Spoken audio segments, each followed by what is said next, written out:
warahmatullahi wabarakatuh. Waalaikumsalam warahmatullahi wabarakatuh. Selamat siang, salam sejahtera untuk kita semua. Yang terhormat kepada Ibu Insinyur Intan Hadiatama, STMT, Bapak Insinyur Dwi Jumharyanto, MT, selaku dosen penguji seminar kerja praktik dan teman-teman yang saya banggakan. Puji syukur kita haturkan kepada Tuhan Yang Maha Esa atas berkat karunia-Nya kita dapat berkumpul pada kesempatan kali ini. Perkenalkan, saya Dina Rianti selaku moderator yang akan memimpin jalannya seminar kerja praktek hari ini. Baiklah, untuk mempersingkat waktu, akan saya bacakan susunan acaranya. Pertama, yaitu pembukaan. Yang kedua, presentasi yang akan dibawakan oleh Muhammad Mukti Ali dan Ali Wafa Pratama. Yang ketiga, yaitu tanggapan dari dosen penguji. Yang keempat, yaitu sesi tanya-jawab dari para audiens. Yang kelima, yaitu penutup. Untuk membuka acara seminar ini, mari kita berdoa sesuai keyakinan masing-masing. Berdoa dimulai.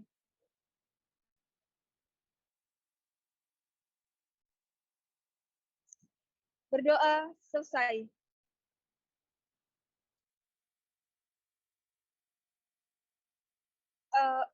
Baik, untuk acara selanjutnya, yaitu presentasi pertama yang akan dibawakan oleh Muhammad Mukti Ali. Kepada Saudara Muhammad Mukti Ali, dipersilahkan. Baik, terima kasih Saudara Dina Rianti. Assalamualaikum warahmatullahi wabarakatuh. Di sini perkenalkan nama saya Muhammad Mukti Ali. Saya akan mempresentasikan tentang profil perusahaan yang dimana saya dengan Saudara Ali Wafa melaksanakan kerja praktik di satu tempat.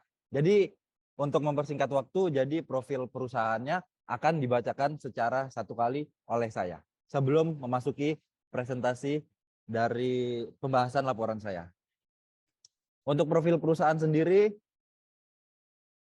yaitu di mana PT Maxer Solusi Steril adalah merupakan perusahaan yang berdiri sejak tahun 2015, di mana perusahaan tersebut bergerak di dalam bidang untuk memproduksi mesin pengolahan makanan dan minuman seperti mesin penepung, perajang, dan masih banyak lainnya. Untuk tempatnya sendiri yaitu berkawasan di Industri Malang yang beralamatkan di Jalan Karya Barat nomor 21 di Kecamatan Belimbing, Kota Malang, dan yang kedua di bawah ada di Gudang 99 yang beralamatkan di Jalan Raya Curungrejo, Kabupaten Malang.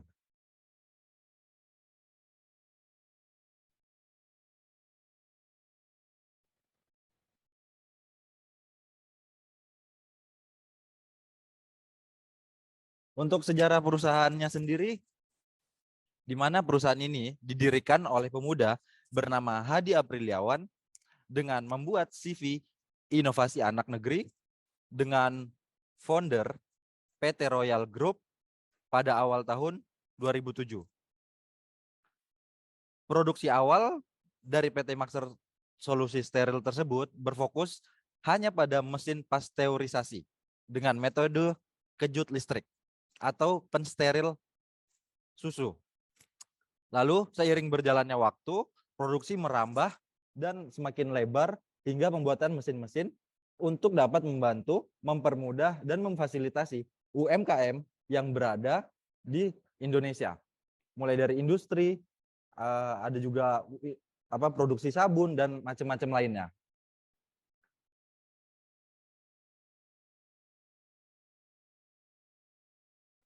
Lalu untuk produksinya sendiri ada pada mesin penepung, mesin pengolahan sampah, mesin pengolahan kelapa, mesin pasteurisasi, dan masih banyak lainnya seperti bisa kita lihat pada layar presentasi. Lalu untuk sabun-sabun yang diproduksi oleh PT tersebut ada sabun pel lantai, sabun cuci tangan, dan sabun cuci piring. Untuk struktur organisasinya di mana terdapat direktur sebagai pemimpin perusahaan, lalu ada tim marketing, tim produksi, tim administrasi, tim laboratorium, dan tim akuntansi.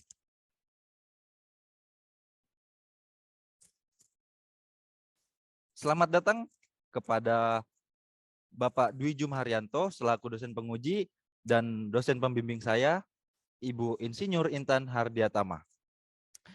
Di sini seminar kerja praktik saya dengan judul pengamatan terhadap pengaruh volume air tabung,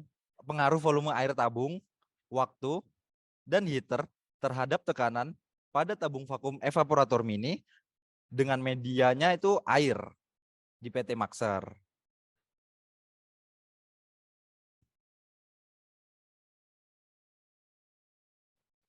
Masuk ke latar belakang, di mana pada saat ini kebutuhan akan produk cairan ataupun minyak-minyakan kian hari semakin meningkat dan bermacam-macam seiring perkembangan zaman, di mana itu menuntut tingginya produksi bagi produsen.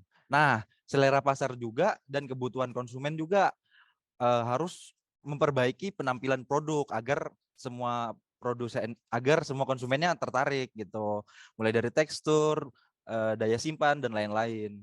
Nah, untuk pengertiannya sendiri, evaporasi itu merupakan proses untuk menghilangkan air dari larutan dengan cara mendidihkan larutan di dalam sebuah tabung evaporator.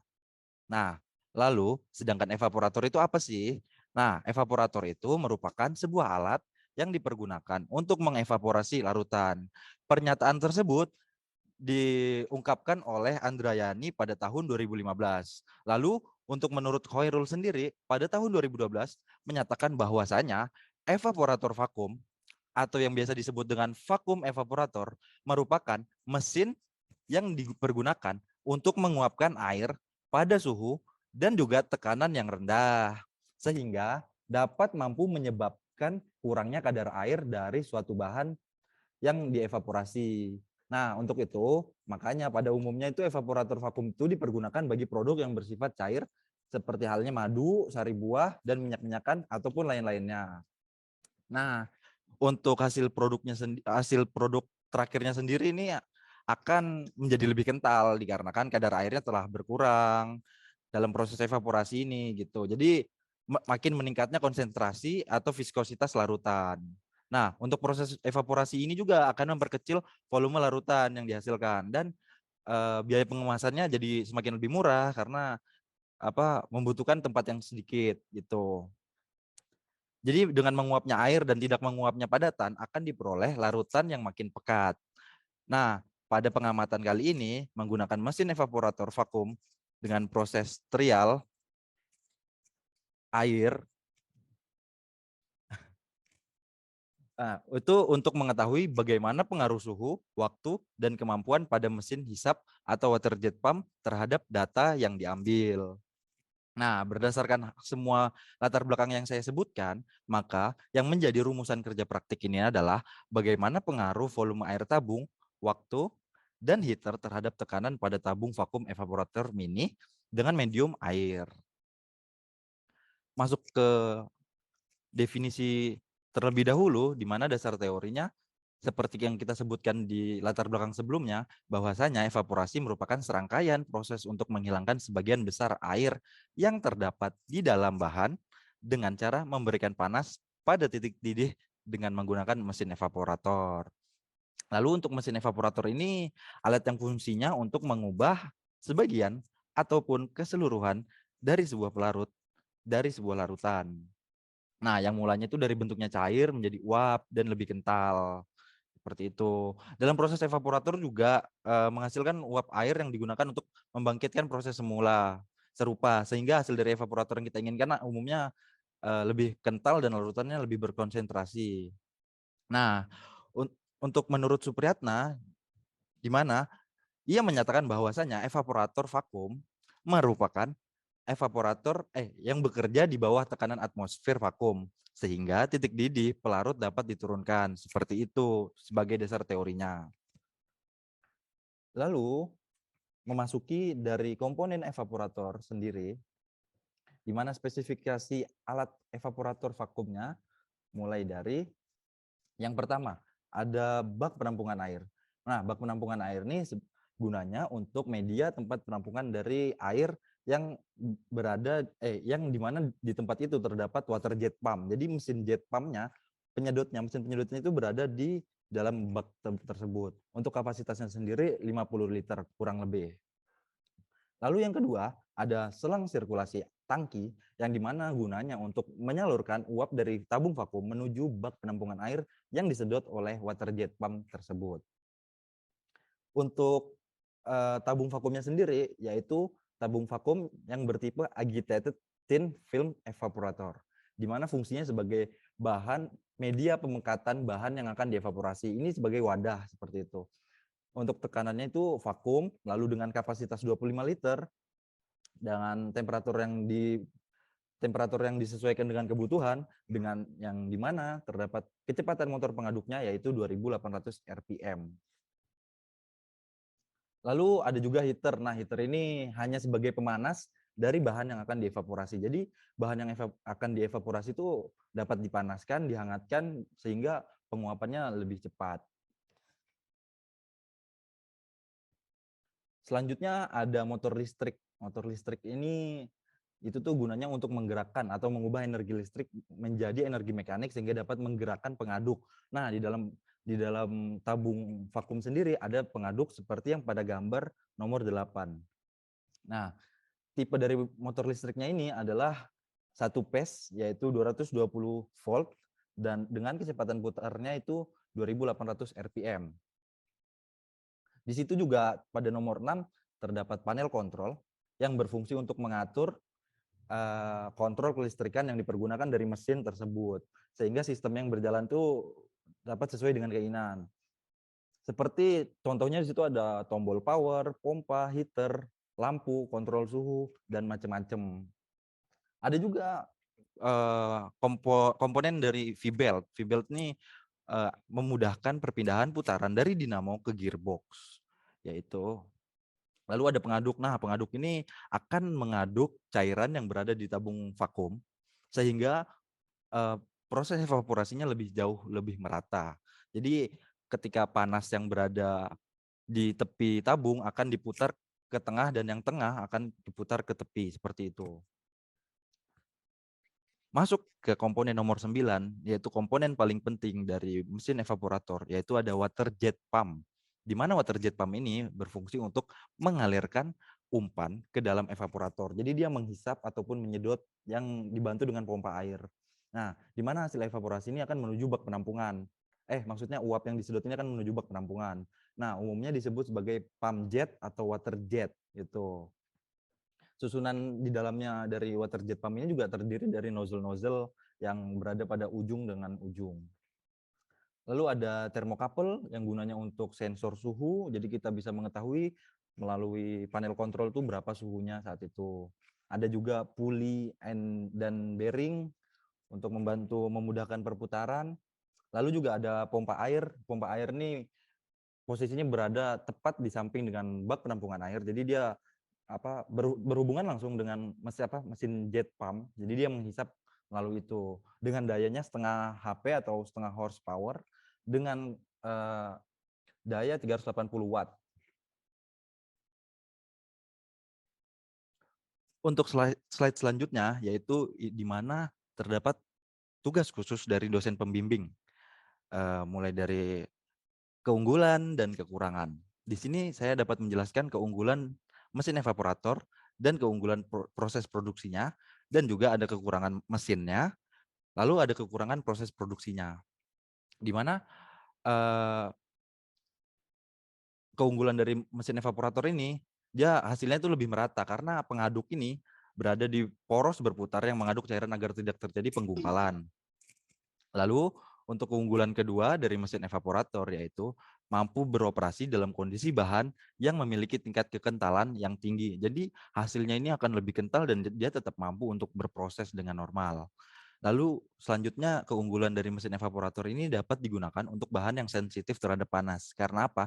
Karena sifat tabungnya itu dia dapat meningkatkan temperatur dan dia dapat meratakan keseluruhan suhu yang terdapat pada cairan tersebut. Untuk keunggulan proses produksinya pada mesin evaporator yaitu progres yang dilakukannya secara bertahap dari awal hingga trial mesin dan pengujian kebocoran. Jadi progresnya itu dilakukannya setiap hari, kita tambah progresnya berapa persen kemajuannya seperti itu. Lalu juga ada produksinya dilakukan dengan pengerjaan tim sehingga dapat diselesaikan secara cepat dan sesuai. Jadi kita tidak mengerjakannya secara sendiri, tapi dalam tim membagi tugas. Lalu untuk materialnya menggunakan stainless steel yang aman dan tahan karat. Lalu juga pada tabungnya juga memiliki lampu untuk penerangan pada tabung vakum sehingga kita dapat melihat cairan yang berada dalam tabung vakum. Nah, untuk keunggulan proses produksinya selanjutnya yaitu pada bagian motor listrik dan pompa banyak diberikan silikon seal atau seal, ring seal gitu, sehingga getaran yang dihasilkan dapat diredam dan tidak terjadi kebocoran yang lebih lanjut. Nah, untuk kekurangan evaporatornya ini dari mesinnya itu sangat mahal untuk biaya operasi gitu. Jadi biayanya juga dibutuhkan tinggi karena dayanya juga ya untuk menggerakkan motornya juga tinggi besar gitu. Lalu juga untuk konstruksinya juga cukup rumit sehingga memiliki kesulitan yang tinggi karena seluruh komponen mesinnya itu dibangun dengan cara kompleks gitu. Untuk alat-alat yang diperlukannya juga sebagai komponennya juga dalam kategori mahal. Itu kekurangan dari mesin evaporator. Untuk kekurangan proses produksi mesinnya ini nggak punya desain alat sebelum kita buat. Jadi kita hanya menggunakan sketsa dan itu sangat menyusahkan gitu. Tapi karena ini semua mesin yang diminta sesuai dengan permintaan custom oleh konsumen, berapapun ukurannya yang dia minta, maka akan kita kerjakan. Nah, lalu juga perhitungannya berdasarkan hanya kalkulasi dan tidak menggunakan rumus. Jadi pada saat produksi ini kita tidak mengukur berapa panjang berapa dan akan mengakibatkan kemana, tapi kita hanya menggunakan perkiraan, kira-kira ini jatuhnya kemana. Nah, itu yang menjadi kekurangan pada proses produksi dan itu sangat sangat menghambat proses karena setiap komponen yang akan kita pasang itu harus kita hitung dulu terlebih dahulu. Lalu juga memiliki sudut las yang juga sangat susah dijangkau, jadi agak susah gitu. Untuk ketidakpresisian rangkanya ini juga menyebabkan kekurangan. Jadi mungkin ada sedikit sudut yang tidak sesuai seperti itu. Masuk ke bahan uji trial, di mana bahan uji trial pada kali ini yaitu air. Kenapa air? Karena air ini dipergunakan untuk mengisi seluruh bak penampungan air, lalu juga mengisi separuh dari double jacket tabung, double jacket gitu. Jadi airnya situ. Jadi kita menggunakan juga air juga untuk proses trialnya gitu. Nah, untuk pengujian pengujian tekanannya ini, pengujiannya itu dipergunakan untuk mengetahui seberapa kuat tekanan yang dihisap, yang dihasilkan oleh mesin jet ini, sehingga berapa sih tekanan yang mampu disedot dari tabung vakum. Nah, untuk ketentuan yang diminta, yang ditetapkan oleh perusahaan, yaitu tekanannya itu harus lebih dari 65 atau seenggaknya 65 ataupun dapat ditoleransi 1 hingga 2. Untuk pembahasan alatnya sendiri, yaitu di mana alatnya itu mesinnya evaporator dengan jenis evaporatornya agitated film evaporator dengan material stainless steel dengan tipe mesin mini dengan jenis tabung vakum dengan kapasitas 25 liter dengan ukuran mesin 122 dikali 60 cm untuk panjang dan lebar dengan memiliki sistem kerja double jacket tabung. Untuk proses pengelasannya 100% menggunakan tipe jenis pengelasan GTAW ataupun gas tungsten arch welding. Untuk spesifikasi bahannya yang dipergunakan yaitu air dengan kapasitas pengisian air tabung vakum yaitu pada hari pertama yaitu 50% dan pada hari kedua yaitu 80%. Dengan kapasitas pengisian bak penampungan air yaitu pada hari pertama dengan 75% dan hari kedua 85%.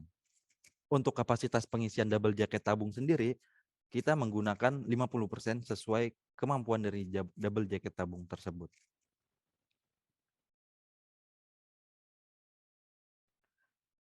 pengamatan terhadap trial mesin evaporator ini ataupun pengujiannya dengan air ini akan saya berikan dan akan saya presentasikan kepada Pak Leo sebagai pihak manajemen dan penanggung jawab dari PT Maxer.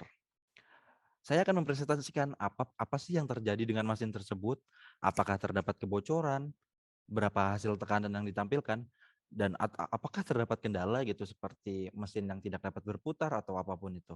Nah, pada dasarnya air merupakan larutan yang tunggal tanpa campuran pelarut ataupun cairan terlarut. Sehingga untuk proses kali ini tidak akan membahas hasil dari trial mesin evaporator ini. Jadi kita nggak akan ngebahas gimana sih hasilnya, apakah terdapat perubahan? Enggak, kita tidak akan ke sana. Nah, karena air ini juga nggak akan dapat perubahan apapun setelah dievaporasi gitu. Karena dia nggak terdapat pemisahan larutan. Nah, sehingga untuk pengujian pada mesin evaporator ini semata-mata hanya untuk mengetahui komponennya bekerja apa enggak, mulai dari water jet pump, heater, pengaduk, lampu, pompa, dan tekanan yang dihasilkan sesuai enggak dengan ketetapan yang ditentukan. Berapapun hasilnya tidak akan mempengaruhi keputusan untuk memasarkan produk ini selama semua komponen dapat bekerja dengan baik, dapat beroperasi dengan baik, dan tekanan yang dihasilkan telah melewati persyaratan, yaitu 65. Untuk hasil dan pembahasannya pada data spesimen kali ini bisa dilihat pada laporan pada tabel 4.4 hingga 4.6. Lalu kita masuk ke pembahasan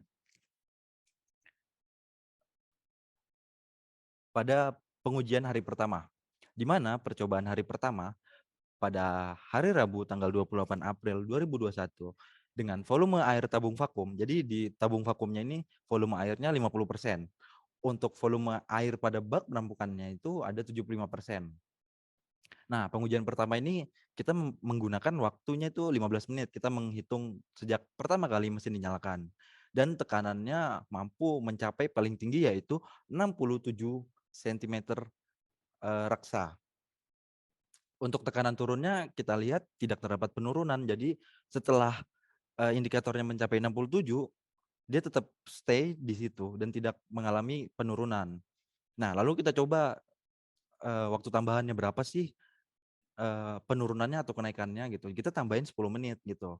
Jadi waktunya itu 25 menit. Apakah terjadi perubahan, dan ternyata tidak terjadi perubahan apapun. Dan tekanannya yang dihasilkan tuh tetap sesuai. Pengujian pertama dapat dikategorikan lolos gitu dengan kondisi heaternya, pemanas airnya itu dalam kondisi mati. Untuk pengujian kedua pada hari yang sama dengan volume air tabung yang sama, waktunya gitu kita coba 7 menit pertama. Lalu tekanan maksimalnya hanya 64 cm raksa. Di mana heater ini kita coba nyalakan sejak awal, tapi malah tekanannya nggak bisa melebihi dari 65. Tapi sudah masih termasuk dalam toleransi yang diberikan oleh perusahaan. Lalu kita coba tambahin waktunya deh, kita tambahin menjadi 8 menit. Jadi totalnya itu 15 menit. Apakah mampu tekanan yang dihasilkan mampu lebih tinggi atau enggak gitu. Tapi ternyata tetap di 64. Untuk pengujian yang ketiga pada hari yang sama dengan volume air yang sama, pada pengujian kita coba itu 10 menit pertama dengan yang dihasilkan yaitu tekanannya itu 67. Lalu kita coba nyalain heater, kita nyalakan pemanas airnya itu dan kita set waktu melanjutkan waktu sebelumnya pada menit 11 hingga 20 dan ternyata terjadi penurunan yaitu sekitar 2 poin. Tapi tetap dikategorikan sebagai pengujian yang lulus. Pengaduknya juga kita coba untuk nyalakan dengan heater dinyalakan juga. Untuk hari selanjutnya pada hari Kamis ini bisa dapat dilihat pada tabel 4.7 pada laporan dan kita masuk ke pembahasan. Di mana percobaan hari kedua pada hari Kamis tanggal 29 April 2021 dengan volume air tabung vakum yaitu 80%. Kita coba meningkatkan volume air tabung, apakah ini berpengaruh atau enggak, ini hanya karena air tidak berpengaruh apa-apa. Kita coba melakukan suatu usaha lebih gitu. Dan dengan kita meningkatkan volume bak penampungan air juga kita tingkatkan gitu. Jadi semakin banyak air pada bak penampungan ini, tekanan dari mesin jetnya ini makin kuat nggak gitu. Nah, untuk pengujian pertamanya itu kita coba dengan waktu 77 menit. Nah, ternyata tekanan maksimal yang dihasilkan yaitu mampu mencapai 69. Sedangkan kemarin tuh hanya mampu paling mentok itu hanya 67, maksimalnya 67. Nah, setelah kita coba tingkatin volume air tabungnya itu, ternyata tekanannya makin tinggi yang dihasilkan. Terus kita tunggu, beri waktu tambahan 3 menit sampai menit ke-10 dengan kondisi heaternya off, ternyata tidak berubah dan tekanan yang dihasilkan maksimalnya juga tetap 69. Lalu kita coba ke pengujian lanjutannya. Jadi kita melanjutkan pengujian menggunakan waktu tersebut, di mana kita menggunakan eh, tambahan waktu sekitar 18 menit pada menit 11 hingga 28 gitu. Dan kita coba nyalain heater dan pengaduk dengan kondisi temperaturnya pada saat itu hanya mampu 35 menit karena volume air tabungnya juga banyak, penuh gitu kan. Jadi temperatur yang dihasilkan juga nggak bisa terlalu banyak dengan waktu sesingkat itu. Nah, ternyata tekanan yang dihasilkan ya turun menjadi 66, turun 3 poin dibandingkan ketika waktu heaternya dalam kondisi off. Lalu yang saya presentasikan kepada Pak Leo yaitu hasil visual test dari pengamatan saya sendiri, di mana untuk komponennya saya presentasikan yaitu tidak terjadi kecacatan, yaitu pada setiap bagian komponennya tidak perlu tidak perlu melakukan perbaikan gitu. Jadi semuanya dalam kondisi good, semuanya lulus tes pengamatan mata. Untuk komponen mesinnya juga dapat beroperasi dengan baik sehingga memenuhi standar yang ditentukan. Untuk panel-panel kontrolnya kita coba nyalakan, semuanya berfungsi dengan baik, semuanya langsung beroperasi tanpa kendala, tanpa terjadi delay, kehambatan atau apapun. Nah, untuk selang penghubungnya juga kita pastikan tidak mengalami kebocoran dan bak penampungannya juga nggak mengalami kebocoran. Untuk tahapannya semuanya selesai dilakukan sehingga mesin dinyatakan lulus dan siap didistribusikan. Untuk visual test yang saya catat pada tekanan yang dihasilkan yaitu yang pertama 67, yang kedua 64, yang ketiga 67 dan mengalami penurunan ke 65, dan yang keempat tekanan yang dihasilkan 69 dan pengujian lanjutannya tekanan yang dihasilkan menurun menjadi 66.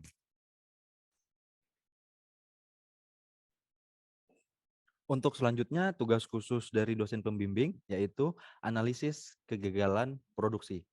Kegagalannya itu dalam perakitan kerangka mesin. Sudah disebutkan dari sebelumnya bahwasanya kegagalan dalam perakitan itu mulai dari tidak adanya desain. Jadi desainnya ini tidak ada, jadi sehingga kita mengalami kesusahan dalam proses perakitan kerangka mesinnya. Nah, terus juga yang kedua ada kesalahan proses bending plat. Nah, kesalahan proses bending plat ini hanya berjarak sekitar 1 hingga 3 mili dan itu sangat berpengaruh besar bagi dampak yang dihasilkan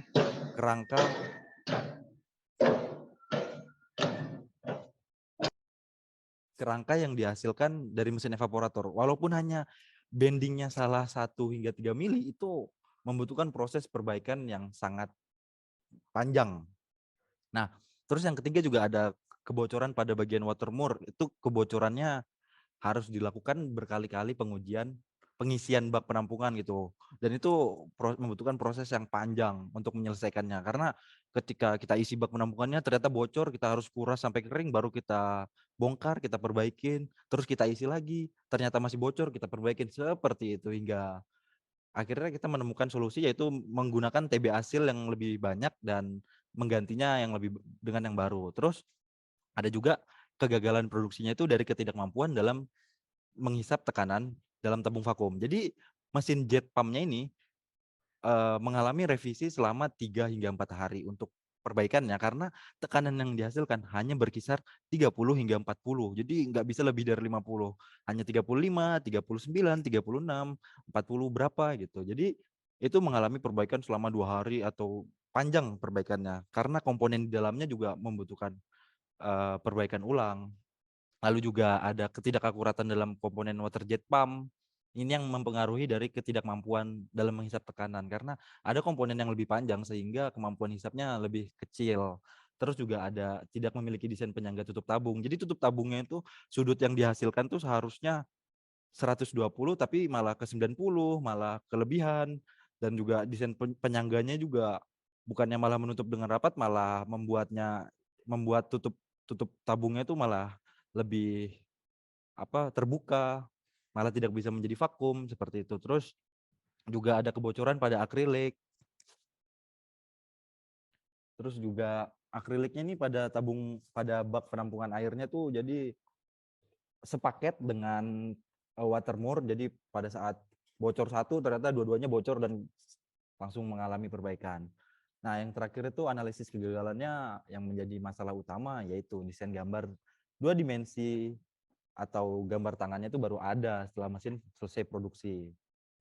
Nah, untuk kesimpulannya pada percobaan hari pertama dengan volume air tabung yaitu 50% dan volume bak penampungan airnya itu 75%, didapati hasil sebagai berikut yaitu percobaan pertama dengan waktu 25 menit dan heater dalam kondisi off, maka tekanan yang dihasilkan yaitu sebesar 67.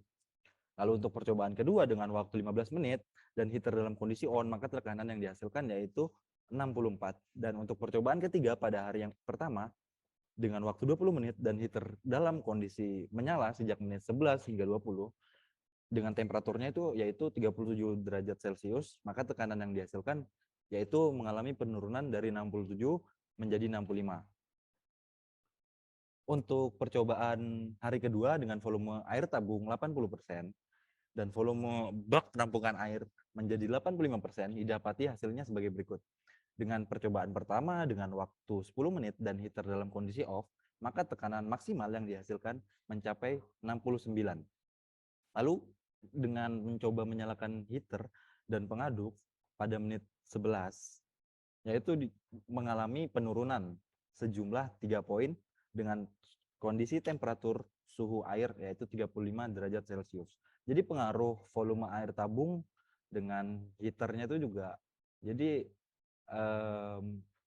heater juga tidak mampu dengan mudah, dengan cepat untuk memanaskan keseluruhan bahan cairan yang berada dalam tabung apabila tabung tersebut dalam kondisi yang banyak. Jadi membutuhkan waktu yang sangat lama untuk memanaskan cairan yang terdapat dalam tabung vakum.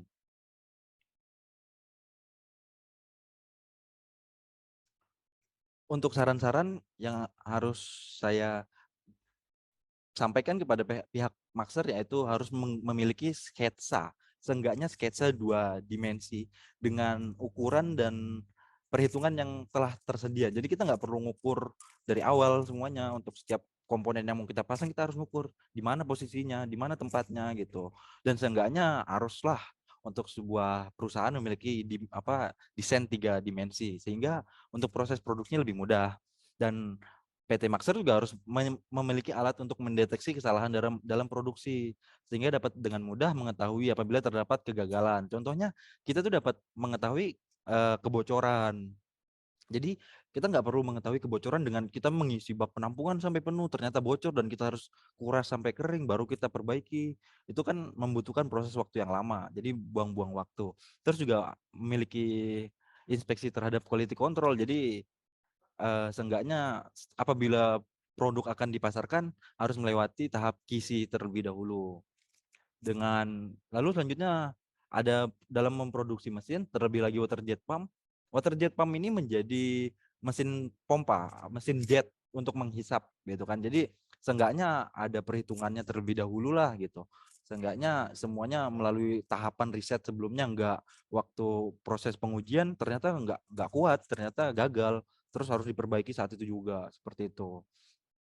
Nah, untuk kebocoran terhadap watermur ini telah terjadi pada mesin evaporator sebelumnya dan itu berulang setiap kali proses pembuatan produksi mesin evaporator. Jadi lebih baiknya dicari solusinya. Lalu untuk lampiran pengujiannya, ini saya lampirkan kertas di sebelah kiri, di mana kertas tersebut saya tulis secara manual untuk mencatat seluruh hasil dari pengujian dengan komposisi airnya berapa, waktunya berapa, itu semua saya catat. Lalu untuk gambar yang sebelah kanan, saya mendesain secara 2 dimensi mesin tersebut, setiap komponennya, setiap jarak yang dari setiap satu komponen ke komponen lainnya itu saya catat semuanya. Buat apa? Katanya untuk proses produksi selanjutnya menggunakan desain gambar tangan ini dan akan dibuatkan desain 3D-nya. Untuk dokumentasinya ini ada dokumentasi saya dan itu presentasi dari saya. Cukup sekian dan terima kasih. Terima kasih atas presentasi yang sangat luar biasa. Untuk sesi selanjutnya yaitu sesi pertanyaan. Dimohon kepada dosen penguji, Bapak Dwi dan Ibu Intan untuk memberikan tanggapan kepada para presentator. Ya, Oke, mungkin langsung ke audien Rumian nggih, Pak Dwi iya, biasanya. biasanya Nggih. tata aturan baik KP maupun seminar hasil skripsi ataupun PA itu dilempar dulu ke audien mahasiswa. Audiens. Ya. Untuk selanjutnya ya, bagi pemandu acara moderator itu adalah urut-urutannya ya. Dilempar dulu ke audien, ke mahasiswa dulu. Nanti pembimbing maupun penguji nanti yang memberikan mungkin pertanyaan, evaluasi, saran dan sebagainya. Silakan moderator. Oke, baik. Untuk sesi selanjutnya yaitu tanya jawab kepada para audien, dipersilakan. Ada yang bertanya lagi, siapa lagi? Mas Selamat bisa langsung on mic. Ya, terima kasih sebelumnya Mbak Moderator. Saya ingin bertanya kepada dua pemateri. Yang pertama yaitu Mas Mukti mungkin ya. Saya mau bertanya tentang ini, target pemasaran atau mungkin wilayah pemasaran produk dari PT Maxxer itu sendiri. Mungkin bisa dijawab. Baik, atas pertanyaannya mungkin dari Mas Mukti terlebih dahulu bisa langsung dijawab. Ya, untuk Mas Selamat, terima kasih pertanyaannya. Untuk target pemasaran dari PT Maxxer sendiri yaitu sejumlah home industri kecil, menengah ataupun industri besar gitu. Tapi untuk yang mesin yang saya produksi evaporator ini itu dipergunakan untuk home industry kalau tidak salah, karena kapasitasnya yang kecil, jadi memudahkan bagi para pengusaha kecil untuk terfasilitasi dan mempermudah mereka dalam memproduksi gitu, seperti itu. Ya, sudah cukup dari saya. Mungkin saya ucapkan selamat buat Mas Ali sama Mas Mukti. Sekian, terima kasih. Oke, baik. Saya rasa pertanyaannya sudah cukup dan teman-teman sudah tidak ada yang bertanya lagi. Maka saya akan melanjutkan untuk sesi selanjutnya, yaitu sesi pertanyaan. Dimohon kepada dosen penguji untuk Ibu Intan dan Bapi memberikan tanggapannya kepada para presentator. Ya, terima kasih. Monggo Pak Dwi, Rumian. Oke, terima kasih Bintang. Assalamualaikum warahmatullahi wabarakatuh. Selamat sore. Waalaikumsalam warahmatullahi wabarakatuh. Sore, Pak. Oke, ini mungkin langsung dua ya Bu ya. Saya sebagai penguji untuk Mukti Ali dan pembimbing untuk Ali Wafa untuk memberikan saran-saran. Untuk Mukti Ali tadi saran saya, kalau Anda mempresentasikan suatu materi itu harus runtut, harus berurutan gitu ya. Saya bingung tadi kamu menjelaskan produksi, menjelaskan nguji alat, ya, campur aduk.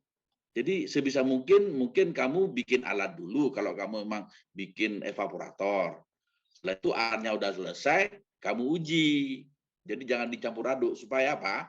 Runtut gitu ya. Ya, untuk ke depan presentasi apa? Mungkin proposal atau seminar hasil supaya runtut ya. Jadi jangan dicampur aduk gitu ya. Terus untuk Mukti Ali, Saya ingin tahu bagaimana cara kerja dari evaporator ini.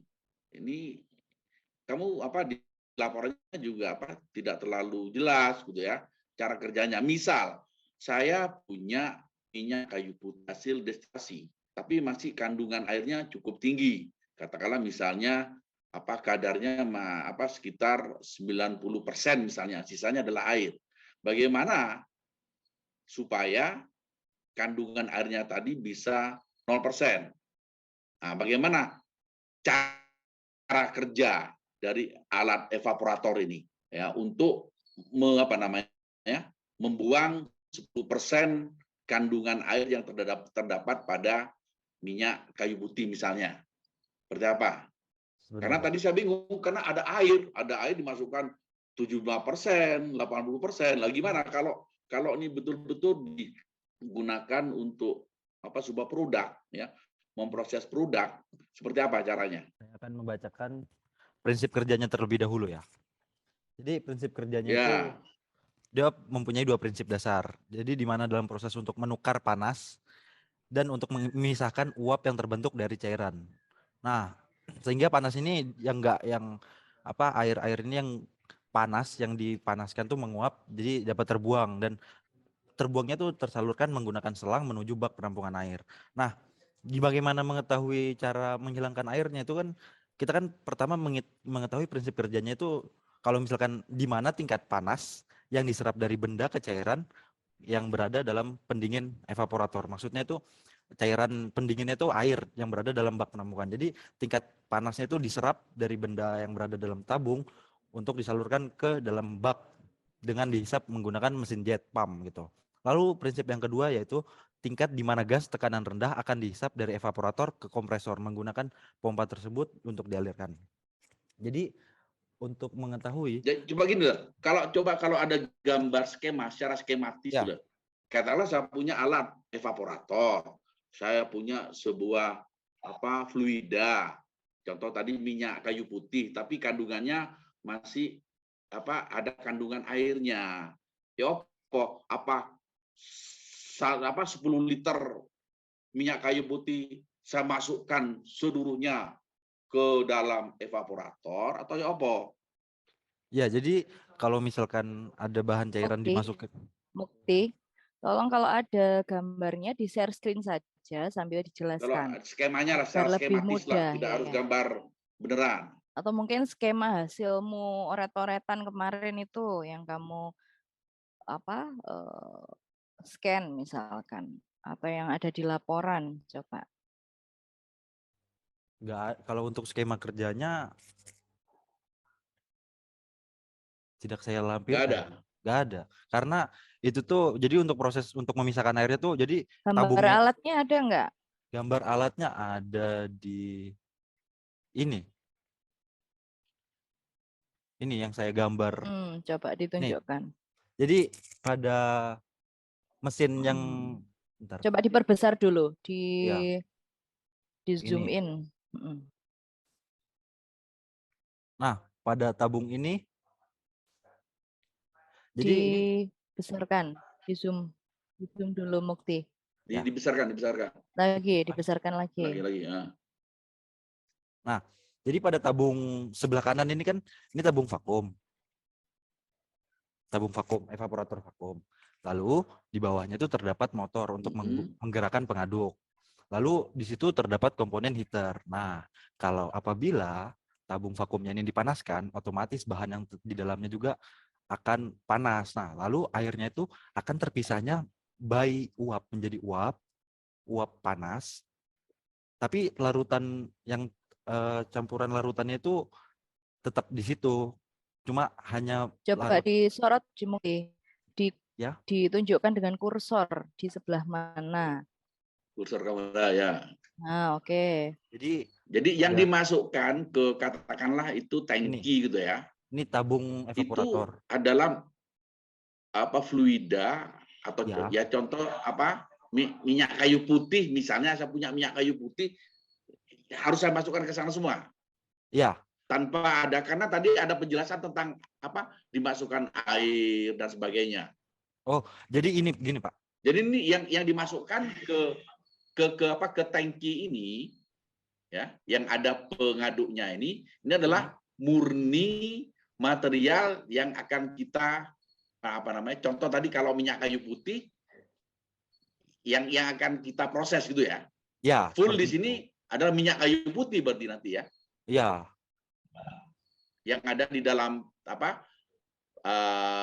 ini wadah ini. ya seperti itu.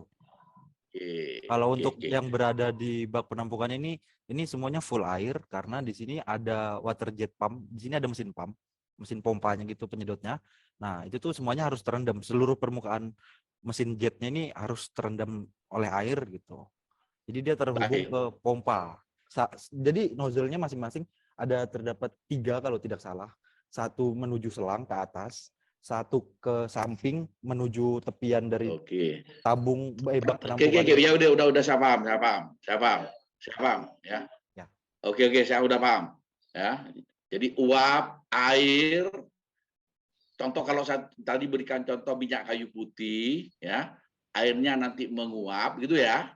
Ya. Uapnya ya disedot dimasukkan ke tangki ini ya. Iya, Pak. Disimak seperti itu. Oke. Iya, seperti itu. Kita kan harus hati-hati ya. Tentu ada titik didih gitu ya. Kapan dia akan begitu? Namanya evaporasi gitu ya. Kebetulan mungkin titik didih air dengan titik didih minyak kayu putih lebih rendah titik didih air sehingga airnya dulu yang menguap. Iya. Betul ya? Betul, Pak. Karena viskositas dari air lebih rendah daripada titik didihnya lebih rendah gimana? Nah. Ginilah prinsip evaporasi itu. Evaporasi kan belum tentu air yang diuapkan ya, yang kita sedot ya. Ya. Mungkin bisa digunakan untuk hal-hal yang lain gitu ya. Ya. Tapi Pak. kan kita juga harus memperhatikan titik didihnya ya.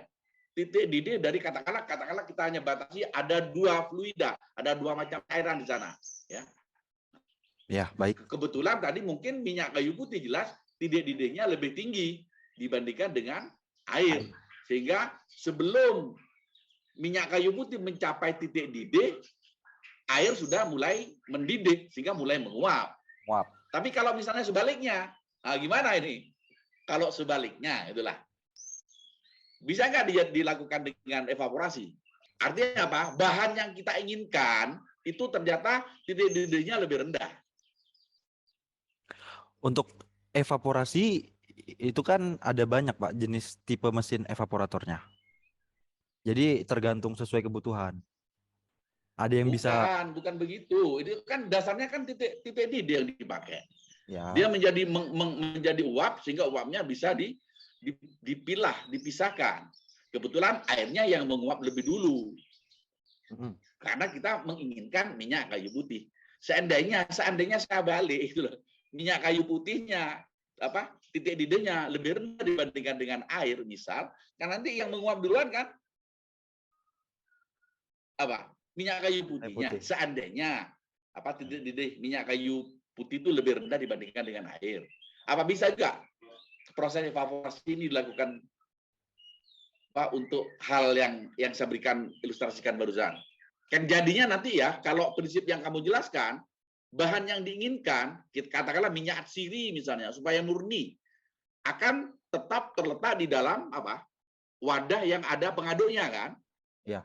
Betul. Benar. Ya. Airnya yang pindah ke penampungan. Ke bak. Kalau misalnya terjadi sebaliknya, yang kita inginkan ada di bak penampungan.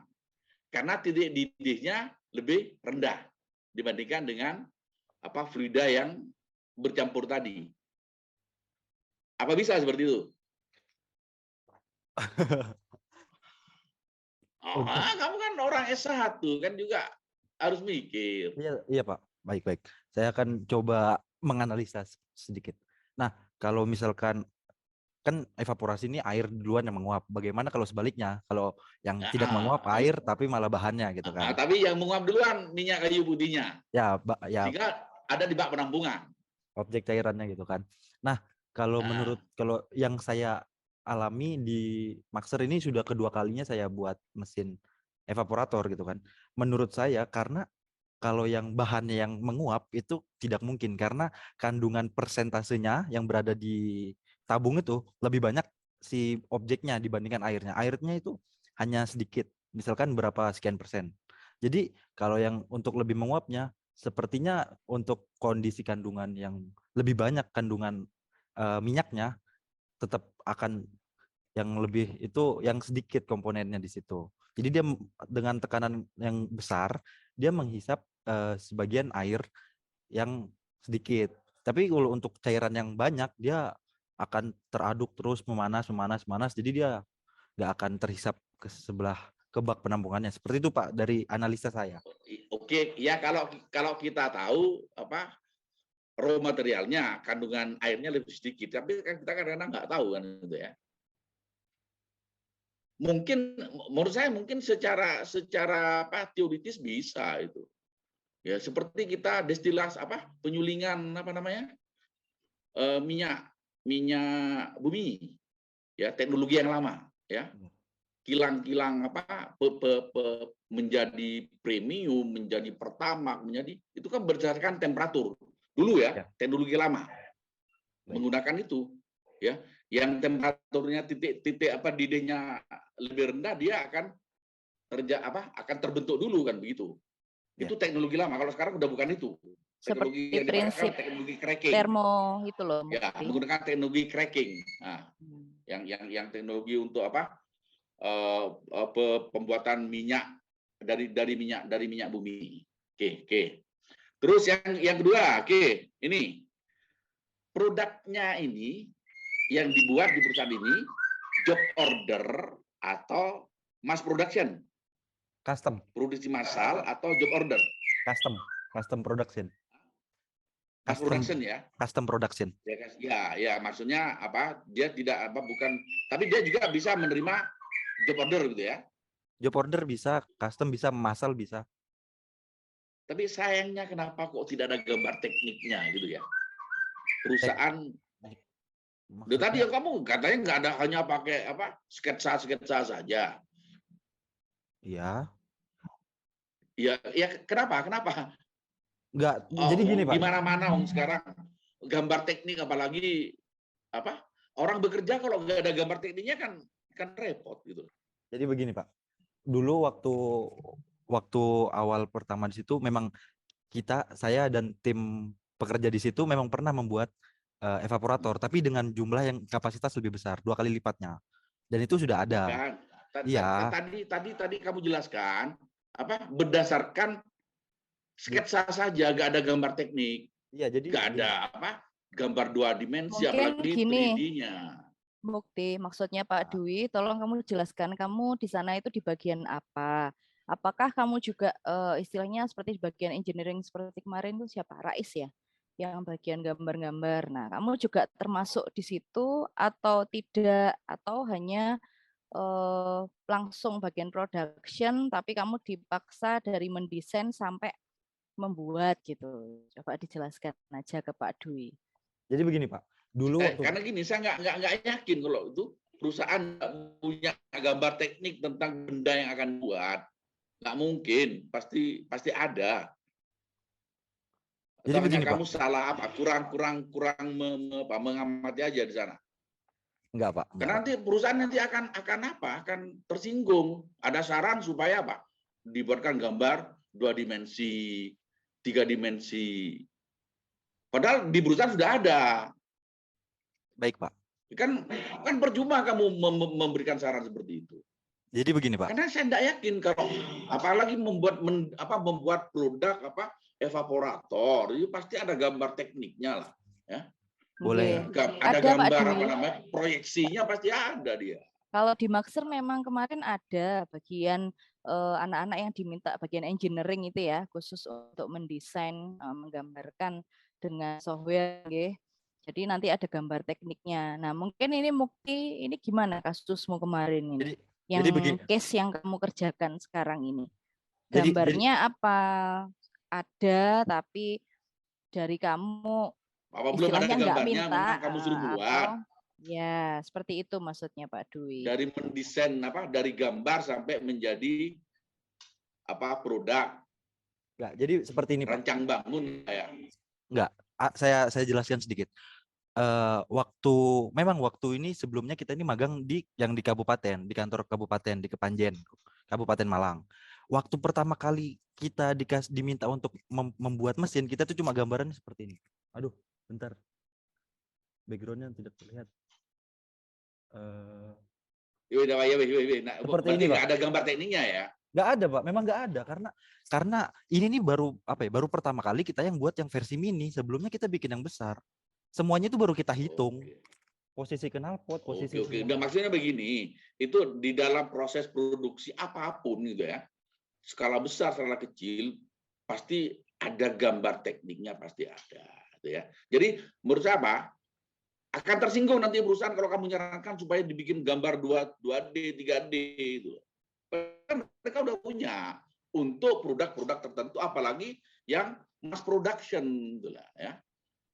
Kalau mungkin job order dari customer yang memberikan gambar teknik, ya, saya yakin pasti punya. Jadi saran tuh jangan sampai dimunculkan, ya, untuk supaya dibuatkan gambar 2 dimensi, 3 dimensi. Permisi Pak, boleh saya tanggapi? Boleh saya tanggapi? Iya, moga. Nah, jadi di sana itu sistemnya begini Pak.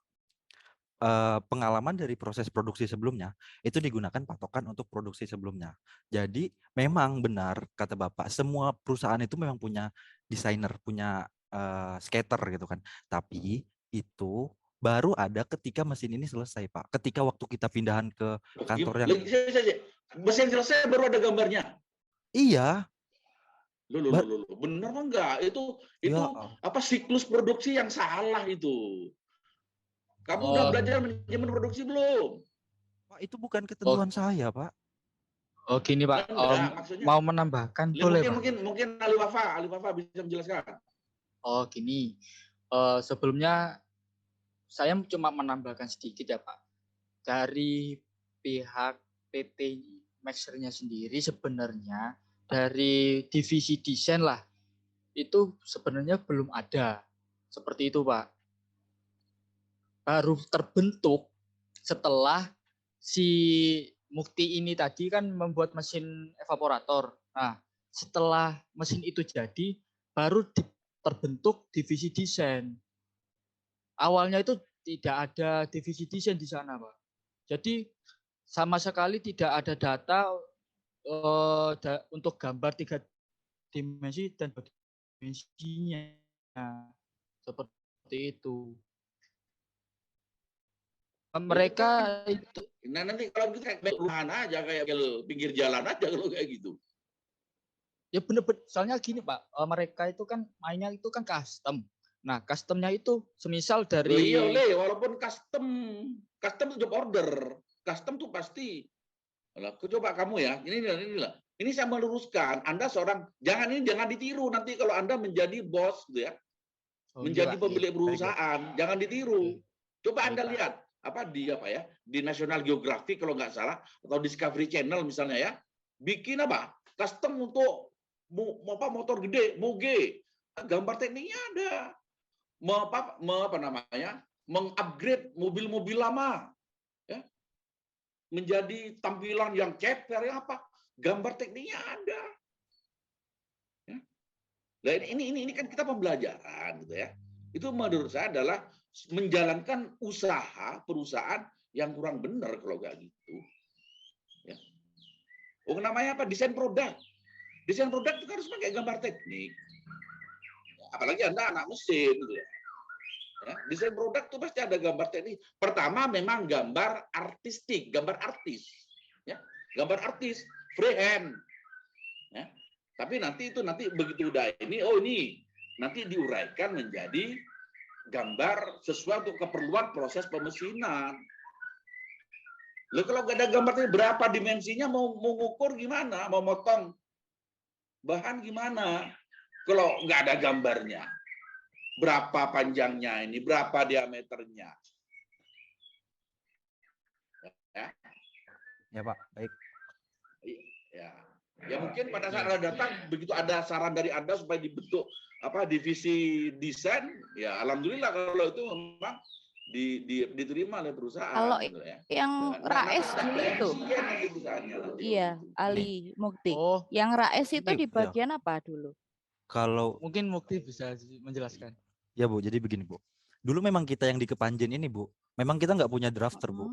Kita memang di Oh, waktu terpisah dengan terpisah. yang di Maxer itu ya, Maxer yang yang di di Malang kota di kota itu Malang. terpisah berarti. Terpisah. Ketika Oke. saya ingin mengujikan mesin ini, itu kebetulan kita udah pindahan ke kota di Malang. Nah, di kota Malang saya dituntut buat menggambar. Untuk apa? Untuk pertanggungjawaban proses produksi mesin ini mana gambarnya gitu. Nah, karena mesinnya udah jadi waktu kita bikin di Kabupaten Malang dan kita pindahan di Kota Malang, akhirnya saya gambarkan semuanya. Dan itu udah selesai. Nah, makanya terjadi kendala seperti itu. Nah, Rais itu memang dia mungkin di Maxer yang di Kota Malang, dia mungkin memang drafter, penggambar. Tapi waktu di Kepanjen memang tidak ada seperti itu, Bu. Oke. Untuk hasil gambarmu sementara berarti masih sketch itu. Tapi alhamdulillahnya Belum sampai ke cara menggambarnya. nah, karena alhamdulillahnya kan waktu sudah pindahan di Malang, akhirnya di situ baru terbentuk divisi desainernya itu. Karena manajemennya udah bersatu, jadi direkturnya langsung mengawasin, jadi dibentuklah tim desainer.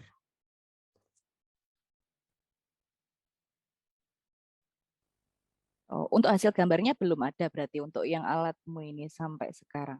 Atau Sudah masih sedang proses dibuat di sana? itu sudah Bu, sudah selesai. Waktu saya berikan sketsanya langsung besoknya kemudian itu langsung dibuatkan desainnya secara 2 dimensi yang lebih rapi dan 3 dimensi. Oke. Ya, maksudnya Pak Dwi itu tadi berarti kan sudah ada, hanya saja mungkin Mukti belum meminta filenya gitu ya untuk gambar yang 2D, 3D-nya ya. Iya, karena itu rahasia perusahaan Bu, nggak dibolehin. Oke. Oh ya itu. Ya, ya sudah desain jelas mungkin ya sebagai berarti rahasia Pak Dwi. perusahaan. Oke, ya. Oke. Jadi sekali lagi ya pastilah untuk desain produk tuh pasti ada gambar teknik. Ya kita Pak Dedi, siapa lagi Pak Mahros mungkin ngajarin desain produk itu pasti ya pertama gambar artistik, gambar artis dulu gitu ya. Baru nanti gambar teknik sampai sedetail mungkin sehingga seorang operator di lapangan tukang bubut, tukang nge-freeze langsung bisa bekerja berdasarkan gambar teknik. Ya, kalau nggak ada gambar teknik ya bingung nanti. Ya, berapa diameter poros ini? Ya. Lalu berapa dimensi dari lingkaran ukuran diameternya berapa untuk bikin tabungnya misalnya. Kalau nggak ada gambar tekniknya, nggak ada dimensinya kan nanti repot. Nggak efisien nanti gitu ya. Perusahaan tadi nggak efisien dalam hal cara bekerja. Oke, terima kasih. Terus tadi pengamatan yang dilakukan, percobaan terhadap produk yang Anda buat gitu ya. Tadi saya lihat kok tidak dikaitkan dengan ilmu yang kamu sudah pelajari. Kenapa kalau misalnya volumenya ditingkatkan, kok tekanannya menurun pada temperatur yang sama? Kalau temperaturnya kalau heaternya baru dinyalakan temperaturnya turun seperti itu maksudnya Bapak? Apa gimana? Tekanannya Karena kok enggak, tekanan yang kamu amati kok mengalami penurunan. iya saat heater mulai dinyalakan kan. Karena perbedaan tekanan Kamu kan KP itu kan dasarnya juga ada konsep teoritis. Mas Hilali, PV per T kan konstan. Tekanan kalikan volume bagi temperatur kan konstan. Kalau temperaturnya tetap, volumenya tinggi, ditambah, ya tekanannya pasti turun. Kan begitu. Ya, angka-angka tadi apa?